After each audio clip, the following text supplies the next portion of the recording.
Waktu waktu gua ada sekitar 2 jam ya. 2 jam nggak tuh. Ada 30 menit ya, aku berdoa supaya dalam 30 menit ini kita bisa sama-sama merenungkan tentang firman Tuhan. Dan kalau tadi kita lihat, kita udah pujian penyembahan, lagu-lagunya waduh luar biasa sekali. Saya sangat diberkati dengan lagu-lagu yang sudah dinyanyikan sama tim Praise and Worship ya. Tepuk tangan buat tim Praise and Worship. Cukup, cukup, cukup, cukup, cukup. Jangan panjang-panjang ya biar nggak sombong ya. Dan itu ngomong tentang, waduh, praise in the valley, praise in the mountain, praise when surrounded, praise, wah pokoknya mau di kepungkah, mau di lembah kekelaman, mau di atas gunung, pokoknya harus memuji Tuhan. Yang mau katakan? Bener nih pertanyaannya nih, serius gak? Gak bahaya ta? Bener ya? Iya, terus apa lagi tadi kita nyanyi? Jadikan aku indah, yang kau pandang mulia. Artinya mau dibentuk. Pertanyaannya, yakin nih mau dibentuk nih? Serius nih? Coba bilang kiri kanan, bilang lagi. Bilang kiri kanan, yakin lo mau dibentuk lo? Hah? Hah? Hah? Serius? Orang kaya lo? Oke. Nah kita akan bahas tentang hal ini karena kalau kita nggak ngerti seringkali pertanyaannya yang pada akhirnya muncul adalah why do bad things happen to me? Kenapa hal buruk terjadi dalam hidup saya? Katanya Tuhan Yesus baik. Katanya pengen dibentuk tapi giliran dibentuk ngebentak. Jangan bentuk-bentuk saya yang harus bentuk dia. Sudah. Gak usah proses saya yang harus proses dia. Gembala gak boleh membentuk saya, dia yang harus dibentuk. Wih, ketika dibentuk, ngebentak balik. Tapi di sini nggak ada. Di sini semuanya mencintai Tuhan. Bentuk aku Tuhan, bentuk aku Tuhan, bentuk. Minta dibentuk terus, haleluya. Makanya lagunya tadi kita hidupi ya, siang hari ini ya. Karena faktanya adalah lives happen. Hidup terus berjalan. Dan yang namanya hidup tidak ada yang mulus-mulus saja. Lagi single, pengen punya pacar. Pas punya pacar berantem mulu. Makanya keluar adek, cinta tidak seindah itu adek. Ribut terus, berantem terus. Dan lain sebagainya. Kehidupan dalam keluarga juga. Bokap gue kenapa galak banget sama gue ya? Kok dia sayangnya sama adik gue ya? Bokap gue kenapa pilih kasih sih? Coba lihat itu saudara kamu yang sudah sukses. Kamu apa? Kamu alap. Wih, sadis. Sakit. Tapi kan katanya mau dibentuk. Shalom. Yang mau dibentuk angkat tangannya. Tuhan kau lihat tangan-tangan yang terangkat. Mereka yang mengangkat tangan mereka. Jadi lagu tadi kita bisa relate to praise the Lord, oh my soul. Praise, bisa gue tadi ngeliat dari situ lihat. Bisa lah. Iya. Jadi dalam segala hal praise the Lord. Dan kita nggak salah paham sama Tuhan dan nggak gagal paham sama Tuhan. Nggak salah sangka sama dia. Kita bilang Tuhan jahat. Kenapa ini yang terjadi dalam hidupku? Tapi apapun yang terjadi, yuk sama-sama bilang yuk, apapun yang terjadi. Sekali lagi, apapun yang terjadi. Dengan iman ya, hati yang terbuka. Sekali lagi bilang, apapun yang terjadi, Tuhan tetap baik.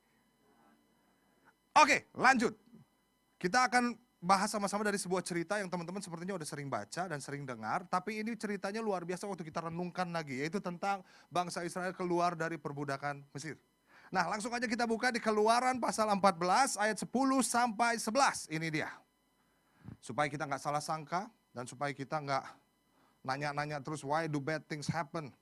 Karena orang-orang yang nanya gitu sama Tuhan tuh selalu ditegur. Contohnya ada beberapa nabi di Alkitab, Ayub.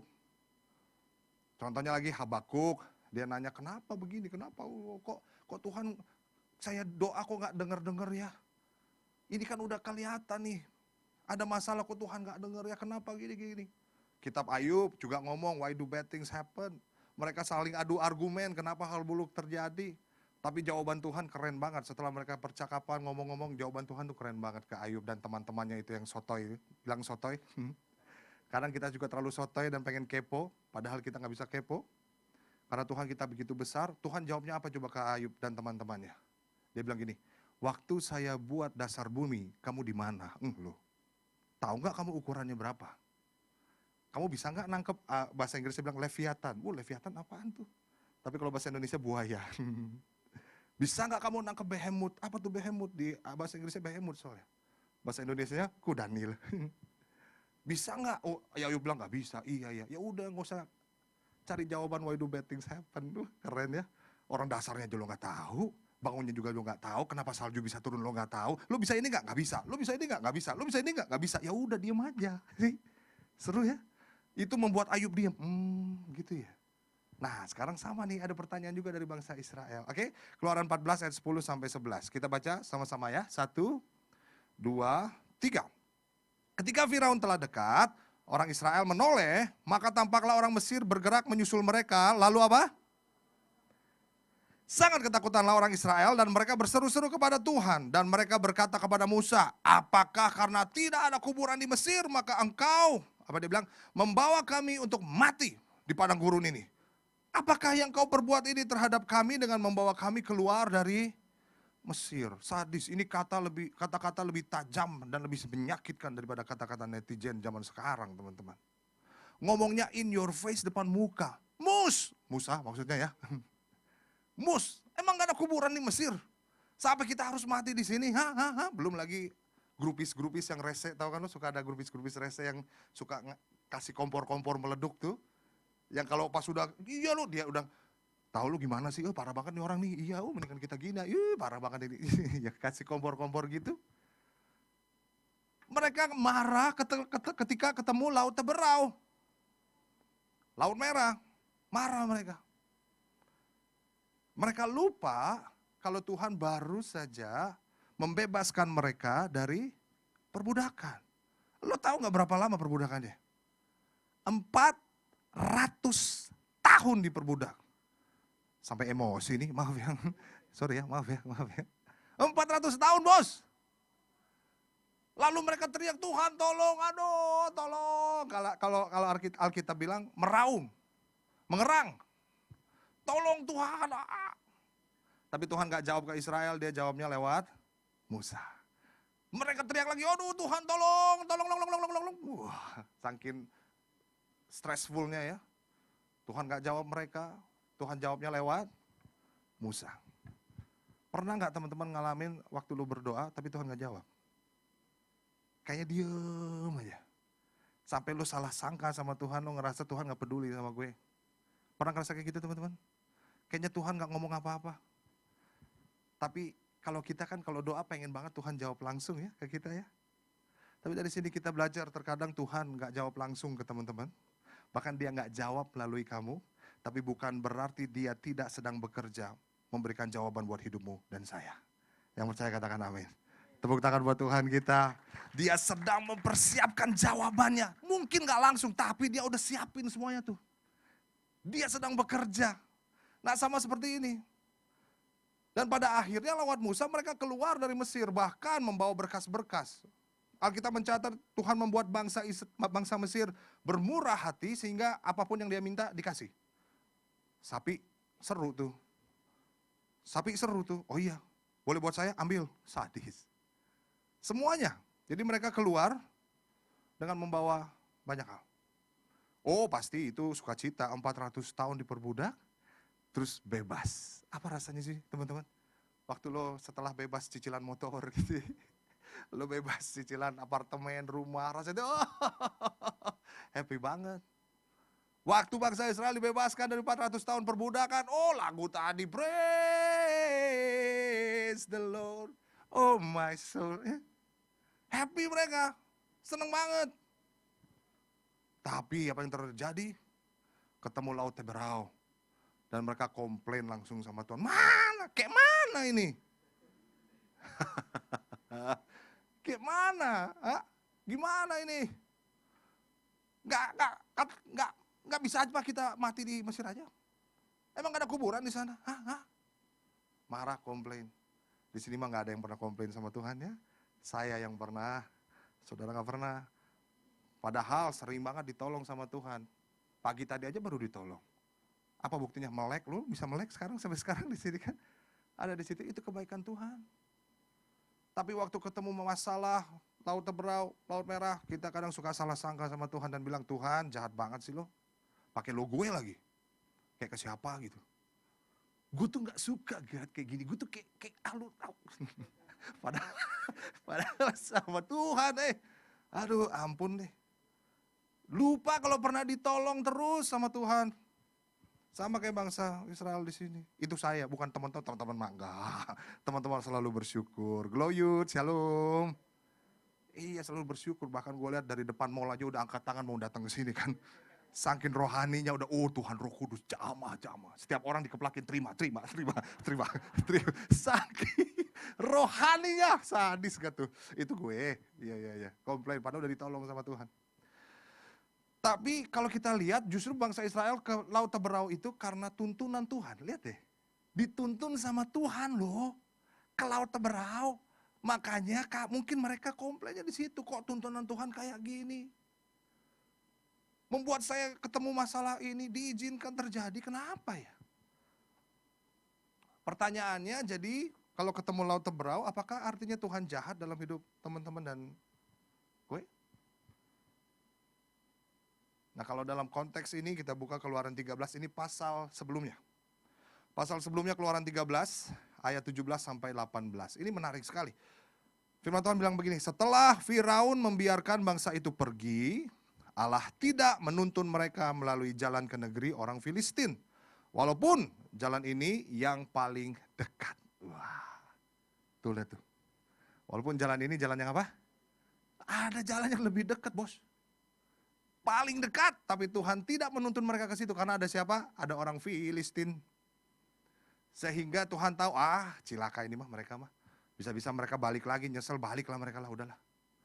Udahlah saya tuntun mereka. Akhirnya ayat berikutnya berkata, tetapi Allah menuntun bangsa itu berputar melalui jalan di padang gurun menuju ke Laut Teberau. Ternyata tuntunan Tuhan untuk ke Laut Teberau justru menghindarkan mereka dari masalah yang gak pernah bisa mereka hadapi. Dihalau sama Tuhan, dituntun. Lo dan gua sampai hari ini gak akan pernah sadar berapa banyak masalah serangan yang Tuhan hindarkan dalam hidupmu. Sampai detik ini. Kenapa gak sadar? Ya gak sadar kalau gak datang, gak kita terima. Dihalau sama Tuhan. Contohnya teman-teman berdoa untuk A, kejadiannya yang B. Pernah gitu? Pernah? Shalom? Minta yang A, gak dijawab sama Tuhan, dikasihnya yang C. Kok yang ini maunya yang ini? Tuhan lagi menuntun kita, aku pengennya si A Tuhan, tapi si A seneng sama si B. Aduh. Padahal aku yang deketin dia, tapi sahabatku yang jadian Tuhan. Di sini gak ada ya. Kita melihat sering kali Tuhan menghindarkan kita dari masalah yang gak bisa kita hadapi. Dan yang gue tahu, iblis berusaha menghancurkan kita setiap hari. Lewat apapun juga, hubungan kah, keterikatan kah, usaha juga bisa, perekonomian kah, anything. Dia bisa berusaha merusak hidup kita setiap hari. Dia seperti singa yang mengaum, kalau ada celah dia sikat tuh. Nah teman-teman bisa bayangin kalau sekali aja dalam satu hari dia serang kita. Dalam sebulan udah 30 kali dia nyerang saudara. Dalam setahun 365 kali dia serang teman-teman. Dikali aja umur teman-teman sekarang berapa tuh? Itu kalau satu kali. Firman Tuhan bilang iblis berusaha mencari celah. Dia sangat persisten dengan itu. Kalau serangannya sekali, sehari lebih dari sekali, kita gak akan pernah tahu berapa banyak.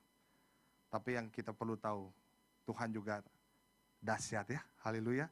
Dia menghindarkan kita, dihalau setiap serangan-serangan iblis supaya tidak datang kepada saudara dan saya. Bilang kiri kanan, Tuhan kita keren banget. Aduh, jangan ditoyor ya, santai aja. Keren banget. Nah ternyata ketemu Laut Teberau juga ini termasuk apa? Kebaikan Tuhan.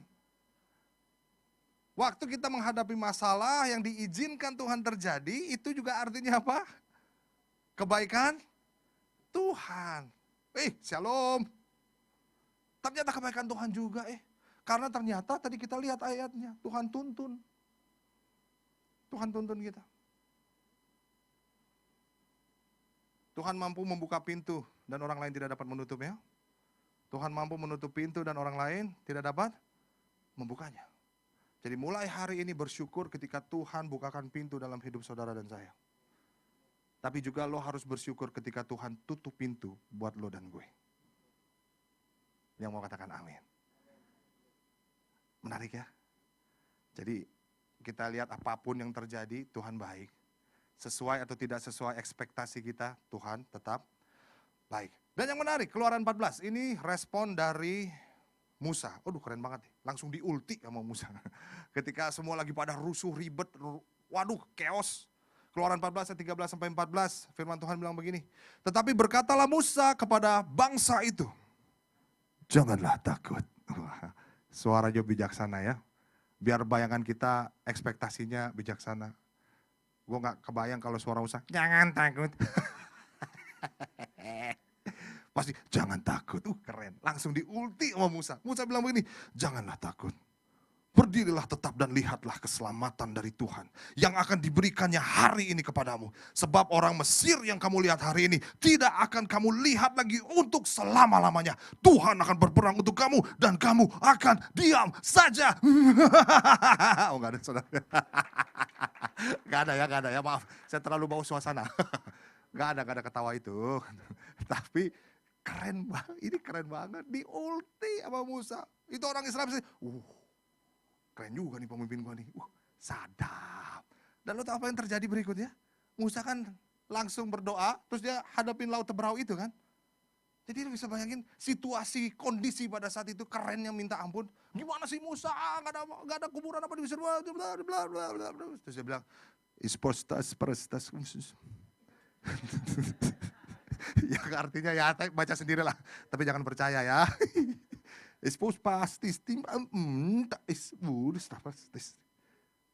Kamu akan diam saja.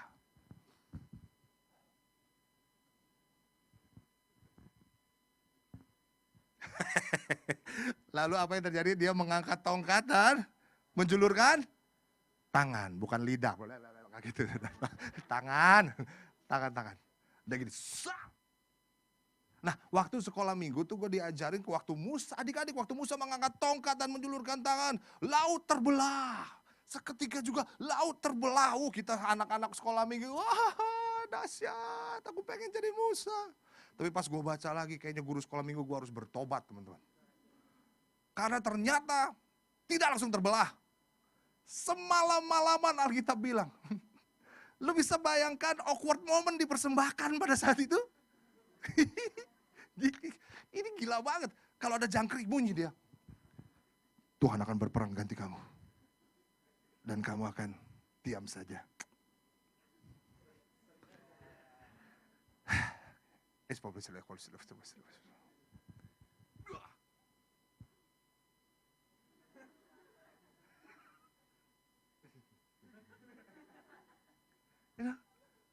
Itu krik-krik momen, cringe momen dipersembahkan oleh.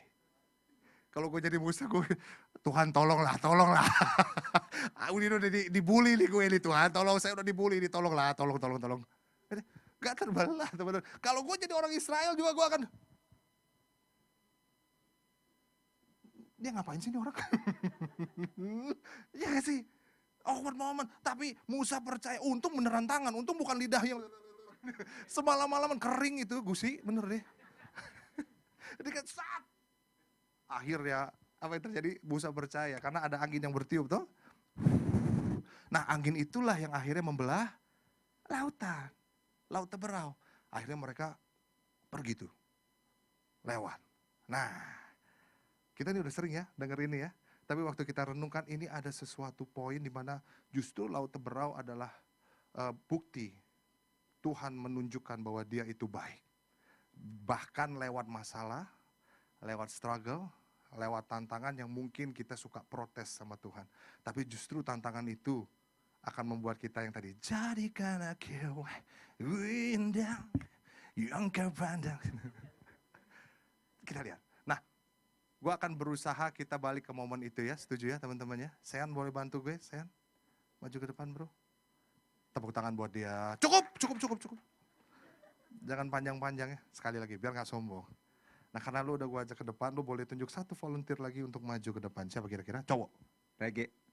Rage ya. Tepuk tangan buat dia. Cukup. Baru mau gitu. Masih suruh cukup. Rage apa kabar?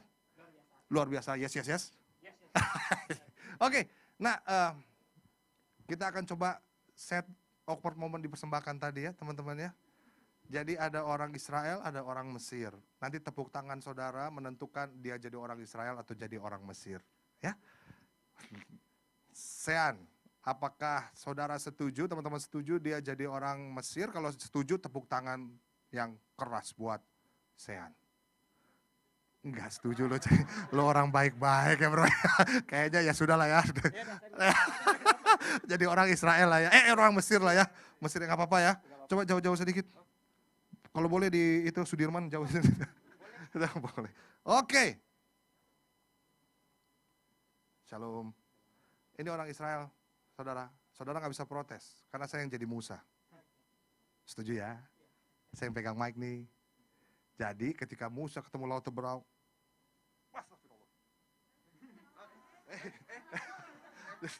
itu kan, aduh, kayak mana nih? Orang Israel marah. Musa, bagaimana ini? Tidak terbelah-belah ini. Udah tahu saya mau membelah ya. Dia ternyata cenayang dia. Wow, gitu. Belum, marah dulu. Gimana sih Mus? Masa kita harus ngelewatin laut? Gimana dong? Ya gimana dong? Kau apa? Tidak adakah kuburan di Mesir? Kurangkah kuburan di Mesir? Haruskah kau membawa kita keluar ke sini? Bagus juga ya. Dia itu justru itu membuat Musa lebih menyakitkan. Kenapa? Karena marahnya senyum. Hah? Bisa? Hah? Gak ada kuburan di Mesir? Hah? Itu lebih sakit Musanya sebetulnya. Dia marah-marah bener. Jangan jauh-jauh dong. Jangan deket-deket situ ya. Belum, sabar. Lalu Musa membelah. Sat. Lu sama membelah gak tuh? Dia angkat tongkat, menjulurkan tangan. Sat. Sabar ya, sebentar ya. Tuhan sedang bekerja nih. Ntar dulu ya, santai dulu deh, duduk dulu deh, ngopi dulu ya. Udah akhirnya terbelah, sap bro, lihat bro, wih sukacita kan, oh haleluya, Haleluya. praise the Lord, oh my soul, muter, praise, happy, belum, sabar, aduh, Tuhan ampuni dia, lewat akhirnya bangsa Israel ya, setuju ya? Wah happy, sukacita, untung belum ada smartphone. Kalau udah pasti, bro sini bro, foto bro. Itu kita kelelep kayaknya bro. Iya. Ini lewat ya, jangan ke laut lagi, kan udah lewat nih. Nah saudara bisa lihat, meskipun sudah keluar dari Mesir, tapi pikirannya tetap di Mesir. Gak. Ayo, sini. Nah,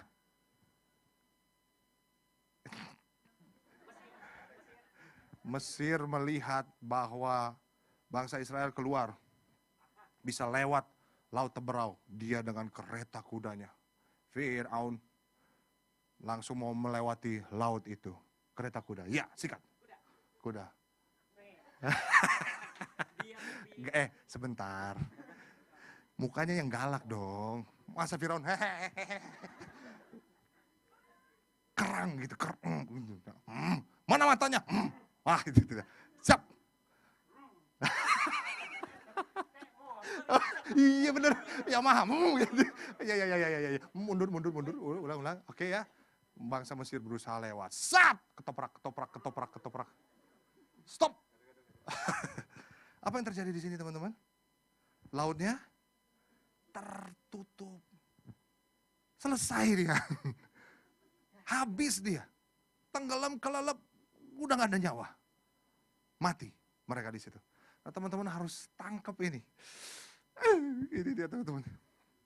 Laut Teberau Yang bangsa Israel pikir laut itu dia protes sama Tuhan. Aduh kenapa sih mati nih kita. Gak ada harapan. Hancur hidup kita ini. Sering ya kita gitu ya ketemu masalah. Hancur aku Tuhan. Aku gak ada pengharapan lagi. Kenapa Tuhan jahat? Kok Tuhan buat ini terjadi dalam hidup saya? Why God? Bangsa Israel juga seperti itu. Dia ngerasa hancur kita. Gak ada kuburan di Mesir. Padahal laut Teberau yang Tuhan tuntun mereka ke situ bukan untuk membunuh dan menghancurkan bangsa Israel, tapi menghancurkan dan membunuh apa yang selama ini menghancurkan bangsa Israel. Tepuk tangan buat Tuhan kita yang luar biasa. Ini bukti bahwa Tuhan kita baik. Amin. Haleluya. Masalah yang kamu hadapi bukan untuk menghancurkan saudara, tapi untuk menghancurkan apa yang selama ini buat kamu stres, buat kamu depresi, buat kamu gelisah, buat kamu mau mundur dari pelayanan, buat kamu kecewa, buat kamu pahit, buat kamu sakit hati. Itu yang Tuhan sedang urus dalam hidup saudara dan saya. Cuman terkadang harus lewat laut Teberau. Jadikan aku indah. Kadang harus indah, tapi lewat laut Teberau. Patung yang bagus itu awalnya dari batu yang besar dan harus dipahat sampai membentuk bagian patung yang sangat indah. Emas harus dibakar untuk murnikan emas itu dan semakin indah. Saudara kita akan dibentuk sama Tuhan bukan untuk menghancurkan saudara, tapi untuk membuatmu jauh lebih indah dari sebelumnya. Bilang kiri kanan, jangan salah sangka sama Tuhan. Haleluya. Tepuk tangan buat Tuhan kita yuk.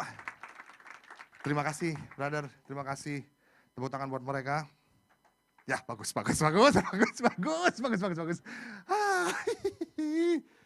Saya bisa nangkap ini, keren ya.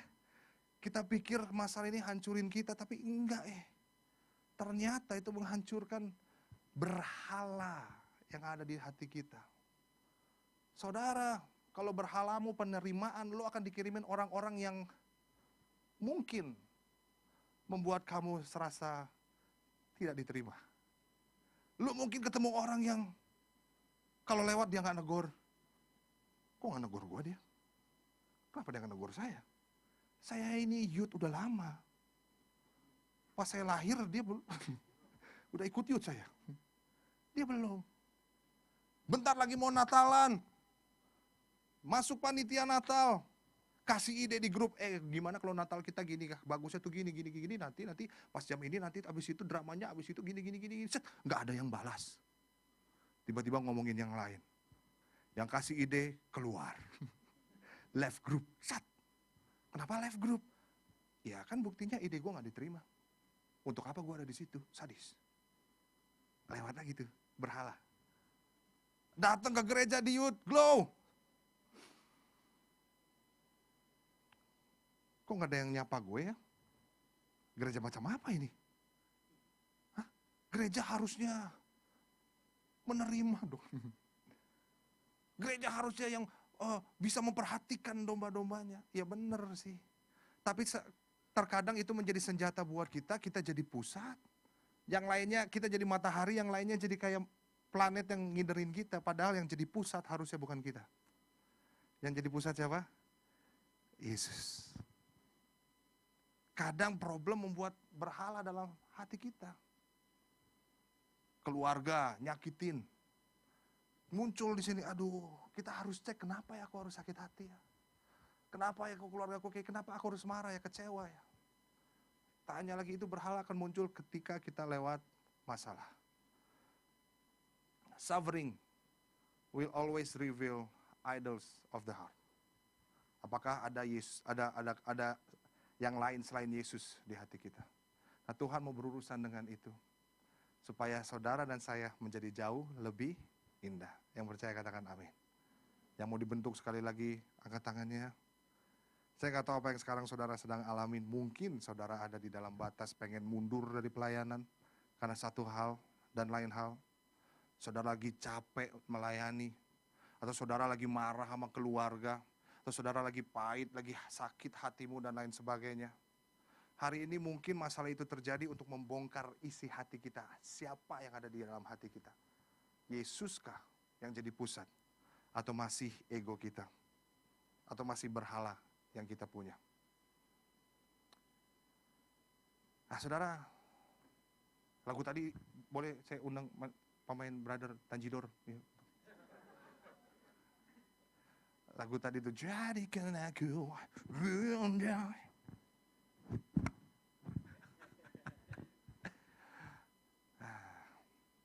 Pelan-pelan aja ya bro ya. Mau pakai mic, mau sambil nyanyi? Oh enggak. Boleh pelanin dikit lagi? Boleh? Pelanin dikit. Ya siap. Dulu gua tuh pengen jadi Musa dalam kisah ini. Nggak apa-apa sih jadi Musa. Teman-teman juga mungkin pikir gua, wah Musa keren banget ya. Mungkin kita suka diajarkan. Kita harus menjadi seperti Musa saat keadaan tidak memihak. Tapi kita percaya bahwa Tuhan di pihak kita. Dia akan buka jalan buat saudara. Ya, saya pengen jadi itu tadinya. But it's okay kalau pengen jadi Musa. Tapi waktu kita pelajari secara tipologi dalam konteks ini. Ternyata dalam kisah ini kita bukan Musanya. Siapa kita di sini teman-teman? Yes, bangsa Israel. Yang gak berdaya, diperbudak sama dosa. 1 bulan bertahan, jatuh lagi. 3 bulan bertahan, jatuh lagi. Seminggu bertahan, jatuh lagi. Gampang sekali untuk dosa itu menguasai kita. Kita manusia berdosa. Itu sebabnya banyak anak muda yang selalu pakai alasan kalau bertobat proses, tapi berdosa ekspres. Karena daging. Itulah lemahnya manusia. Saudara harus tahu keberdosaan kita. Sebobrok itu kita saudara. Makanya waktu kita tahu kebobrokan kita akan melihat keindahan Injil jadi semakin besar. Soalnya kita yang diperbudak sama dosa, pada akhirnya Tuhan mengirim anak yang tunggal, Yesus Kristus namanya, untuk melepaskan kita dari perbudakan. Mungkin sudah bertahun-tahun kita diperbudak sama keterikatan dan lain sebagainya. Dan terkadang Tuhan bawa kita karena keputusan kita yang absurd kepada laut teberau masalah. Tapi ingat itu bukan untuk menghancurkan saudara. Tapi dia ingin memulihkan saudara. Haleluya. Kita berdosa. Yesus hadir untuk saudara dan saya. Kita cari kenyamanan, udahlah di Glow Youth ini saya gak mau terlalu dalam. Saya jadi jemaat aja. Soalnya saya pernah mengalami terlalu masuk dalam pelayanan. Wah ternyata saya dikecewakan. Jadi di Glow Youth ini saya jadi jemaat biasa aja lah. Nyaman yang penting saya dilayani, udahlah. Tapi Yesus meninggalkan kenyamanan. Lahir di kandang domba. Disiksa. Ditelanjangin. Dikasih status penjahat. Ditaruh di tengah center attention. Ini penjahat kelas kakap. Padahal itu harusnya tempat Barabas. Dia tinggalkan kenyamanan. Supaya saudara dapat kenyamanan di surga. Kalau saudara cari penerimaan. Tuhan Yesus turun ke dunia mengalami penolakan yang besar. Bahkan waktu disalib dia bilang, Elohi, Elohi, lama sabachthani, Allahku kenapa engkau tinggalkan aku. Dosa seluruh dunia dikasih kepada Tuhan Yesus. Dia mengalami penolakan dari manusia, bahkan dari Tuhan. Alkitab katakan dia jadi kutuk itu sendiri. Sehingga ketika dia mengalami penolakan yang besar, saudara dan saya dapat penerimaan yang besar dari Bapa di sorga.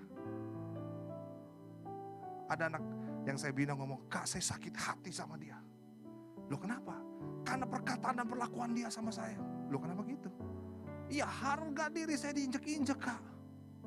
Oh jadi harga diri kamu ditentukan dari perkataan dia, bukan dari firman Tuhan. Oh iya ya. Lalu saya bilang tegas sekali ke dia. Memangnya kamu punya harga diri? Memangnya saya punya harga diri? Kalau bukan karena Yesus yang mati di kayu salib, kita harusnya binasa. Gak ada harga diri sama sekali. Tapi Yesus mencintai yang tidak berharga dan dijadikan berharga di dalam Dia. Itu sesuatu yang buat kita, thank you ya. Terima kasih ya Tuhan. Itu kebaikan Tuhan yang gak bisa dibandingkan dengan apapun juga. Lo mau berdoa buat A tapi gak dijawab, dan lo bilang Tuhan jahat. Apakah sebanding dengan Tuhan tidak jawab doa saudara? Saudara berdoa untuk kesembuhan di dalam keluarga, tapi ternyata Tuhan punya cara yang lain. Kesembuhan itu tidak datang, akhirnya saudara, keluarga ada yang dipanggil Tuhan. Apakah kita langsung bilang, Tuhan kenapa jahat banget sih? Minta kesembuhan tapi kesembuhan gak datang, kita langsung komplain sama Tuhan. Tapi kebaikan Tuhan gak bisa dibandingkan dengan apapun juga. Yang percaya katakan amin. Kenapa saya khotbahkan ini saudara? Saya tutup ini deh, saya tutup terakhir, janji terakhir ya. Boleh ya? Terakhir ada 72 poin lah. Enggak. Terakhir. Karena saudara, saya mau jujur di hadapan saudara. 2022 Desember tahun ini, tahun lalu ya. Enggak nyampe 6 bulan lah. Udah lewat sih 6 bulan ya. Desember 2022. Saya hampir mundur dari pelayanan. Saya hampir gak percaya sama Tuhan. Saya hampir jadi ateis, menyerahkan penggembalaan. Gak mau Tuhan-Tuhanan lagi. Karena kecewa sama Tuhan. Kalau saya tanya di sini siapa yang pernah kecewa sama Tuhan, mungkin saya orang yang pertama kali angkat tangan. Jadi pendeta udah. Jadi gembala udah, sudah. Cuman manusia.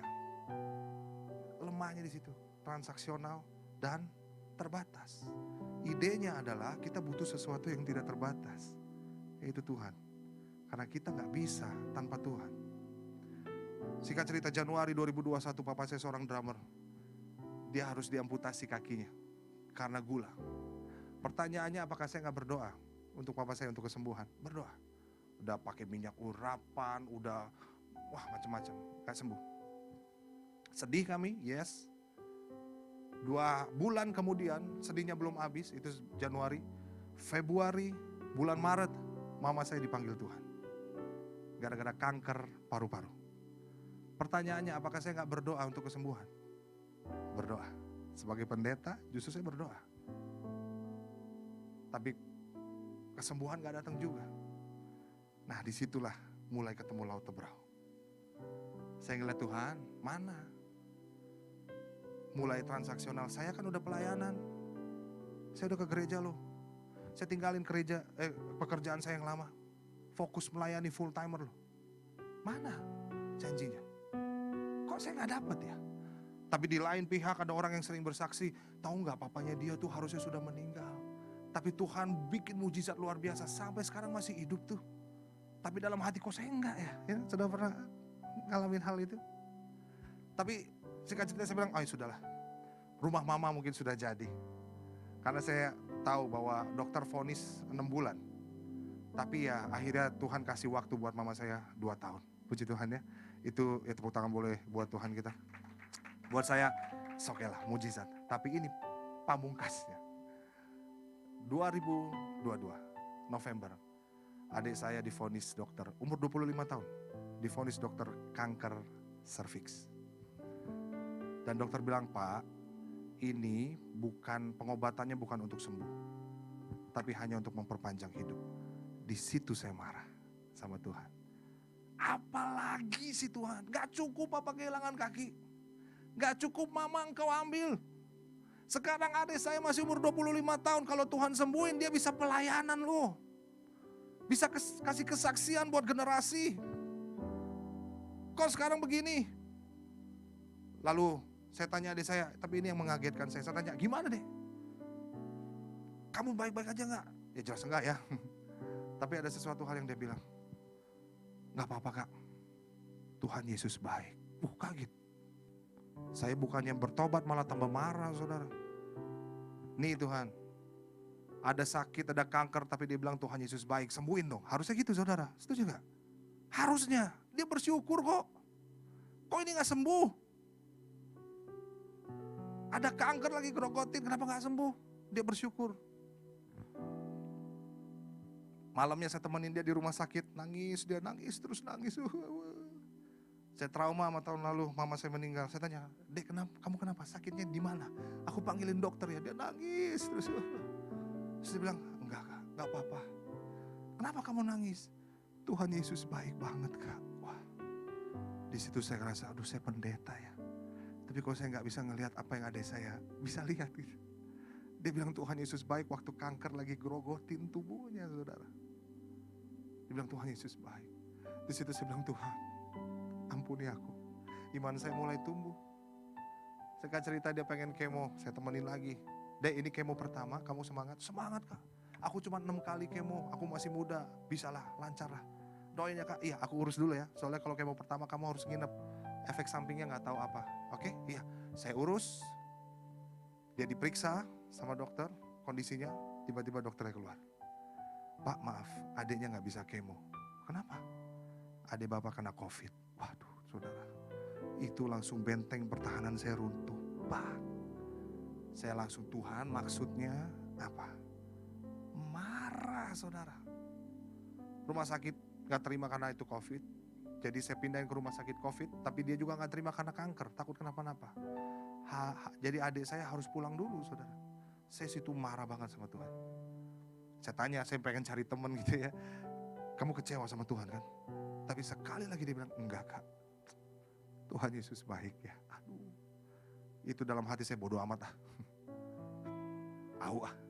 Seralu deh. Lalu saya pelayanan, masih pelayanan juga saudara. 2 kali saya pelayanan tuh. Nah di situ 2 kali itu pelayanan terberat dalam hidup saya. Karena nggak match. Saya bilang, Tuhan Yesus baik. Dalam hati kok enggak ya? Saudara pernah ada di twilight zone itu? Percaya sama Tuhan. Tapi kok keadaan kayak gak bisa ini. Waduh, gak enak banget saudara. Saya langsung telepon istri saya, tolong doakan saya, khotbahin saya kalau Tuhan baik. Kalau Yesus ada bawa Injil itu, ada buat saya, tolong doain saya. Pikiran saya udah kacau banget nih. Dia doain saya, dia khotbahin saya. Akhirnya adik saya ditemenin kakak saya. Saya pulang pelayanan 2 kali itu saya nangis. Nangis menjadi-jadi saudara. Ternyata berhala muncul. Apa yang muncul? Kontrol. Saya gak mau adik saya hilang, meninggal. Saya gak mau kehilangan adik saya. Jadi saya paksakan kehendak saya yang harusnya kontrol itu ada di Tuhan. Tapi karena mungkin masa lalu itu saya juga gak boleh, gak bisa. Jadi saya marah-marah sama Tuhan. Bahkan maaf, saya maki-maki Tuhan. Saya bilang, Tuhan kalau gak bisa jadi Tuhan, jangan jadi Tuhan.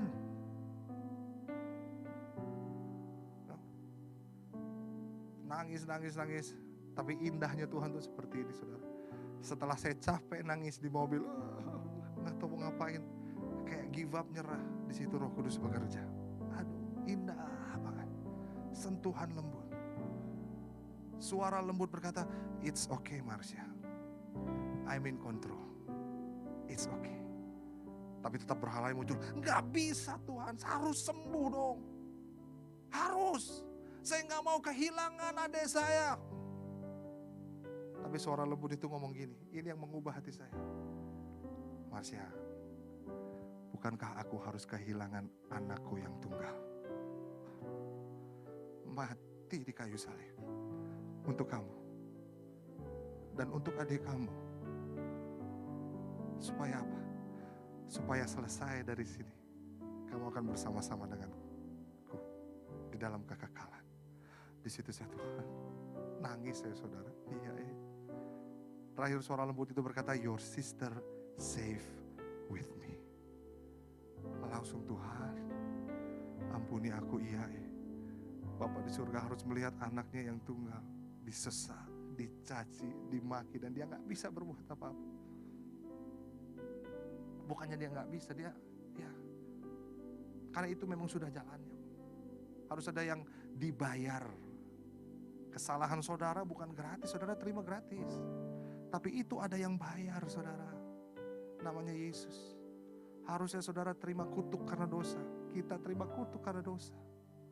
Tapi Yesus jadikan kutuk buat saudara dan saya. Saudara tiap minggu dapat berkat, terimalah berkat. Tuhan melindungi engkau, memberkati engkau, melindungi engkau. Tuhan menyinari engkau dengan wajahnya dan memberikan engkau kasih karunia. Tuhan menghadapkan wajahnya kepadamu dan memberikan engkau damai sejahtera. Harusnya saudara gak dapat itu. Memang itu adalah doa berkat. Waktu perjanjian lama harus jalanin hukum Taurat baru terima itu. Tapi sekarang gak ada lembu lagi yang disembelih, tapi anak domba yang disembelih. Kalau tidak ada Yesus, yang saudara terima adalah ini. Tuhan mengutuk engkau dan meninggalkan engkau. Tuhan menutup wajahnya daripadamu dan mengambil penghukuman tanpa anugerah. Tuhan memalingkan wajahnya daripadamu dan mengambil damai sejahtera dalam hidupmu karena dosa. Tapi Yesus ambil posisi saudara di situ. Sehingga yang terima doa itu, yang terima kutuk itu bukan saudara, tapi Yesus. Sehingga apa yang saudara terima tiap minggu ini yang buat saya nangis. Tuhan memberkati engkau dan melindungi engkau. Tuhan menyinari engkau dengan wajahnya dan memberikan engkau kasih karunia. Ada yang bayar, Yesus yang bayar. Itu kebaikan Tuhan. Tepuk tangan buat Tuhan kita. Nah, waktu saya udah habis, saya tahu, maafkan. Lalu saya bilang gini, Tuhan, maaf ya.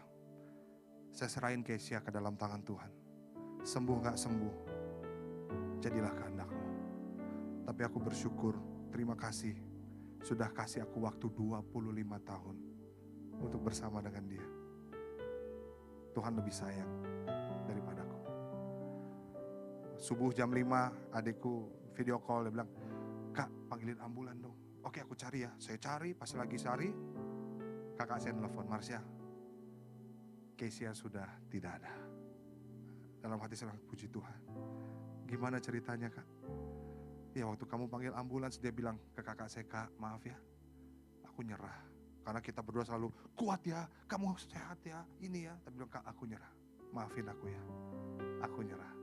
Terus kakak saya angkat dia, yuk kita doa yuk. Habis itu kakak saya ajak nyanyi. Terus ada, diajak nyanyi. Saya ingat lagunya gini. Dia nyanyi lagu ini. Bersamamu Bapa, ku lewati semua perkenananmu ya, teguhkan hatiku. Itu yang buat dia teguh. Lalu dia bilang ke Tuhan, Tuhan, Kesia capek, Kesia nyerah, tolong Kesia Tuhan.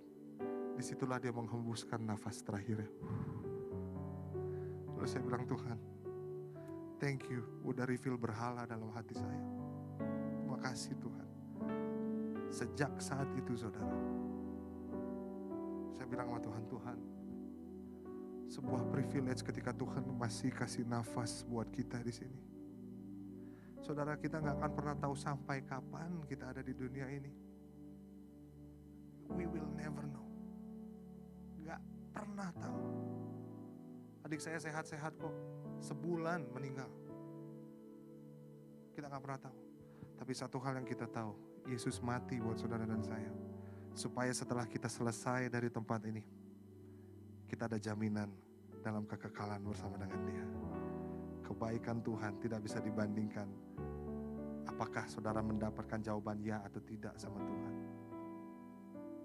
Ketika sembuh, puji Tuhan. Enggak sembuh, puji Tuhan. Amin.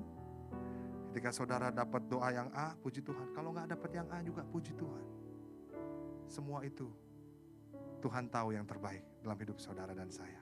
Selama kita ada di dunia ini, kamu telah dibeli dan harganya lunas dibayar. Muliakanlah Allah dengan tubuhmu. Yang mau habis-habisan sama Tuhan, boleh angkat tangannya. Yuk bangkit berdiri yuk. Haleluya. Nyanyiin lagu ini ya. Saya gak tahu apa yang teman-teman alamin. Tapi saya berdoa Tuhan yang kasih kekuatan, karena tanpa Tuhan kita nggak bisa. Bersamamu Bapa, ku lewati semua perkenananmu ya. Teguhkan hatiku, Engkau yang bertindak, Engkau yang bertindak, memberi pertolongan, memberi pertolongan. Anugerah-Mu Tuhan, haleluya. Anugerah-Mu besar, berlimpah bagiku. 5 menit ke depan saya mau saudara berdoa sama Tuhan. Kalau saudara perlu kekuatan dari Tuhan, berdoa sama Tuhan. Tuhan yang akan memulihkan saudara, Tuhan yang akan memeluk saudara. Mari minta sama Tuhan. Semua terus berdoa saudara. Kalau saudara pengen nyerah, mungkin saudara gak ada harapan lagi, saudara pengen mundur, saudara sempat kecewa sama Tuhan. Hari ini kita bertobat yuk. Haleluya. Yuk saya kasih waktu saudara sama Tuhan berdoa. Amin. Haleluya. Bersamamu Bapa,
Engkau yang bertindak,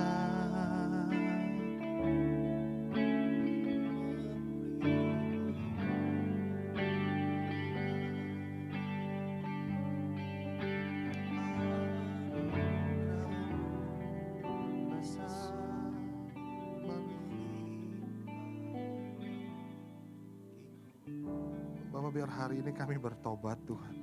Kami bertobat. Kami bertobat. Dan aku percaya Bapak Engkau yang terus-menerus akan memberikan kekuatan untuk setiap anak-anak-Mu. Sehingga kami gak salah sangka terus sama Tuhan. Apapun yang terjadi dalam hidup kami, baik atau tidak baik, Tuhan kami mau terus berkata, Engkau Tuhan Yesus adalah Tuhan yang baik dalam setiap aspek kehidupan kami. Terima kasih Tuhan, kalibrasikan kami terus dengan Injil-Mu, sehingga kami terus kuat. Karena kami percaya Tuhan, Engkau yang terus berjalan bersama dengan kami. Anugerah-Mu yang melingkupi setiap kami. Dalam nama Tuhan Yesus kami berdoa. Terima kasih Tuhan, haleluya, amin. Tuhan berkati ya, God bless.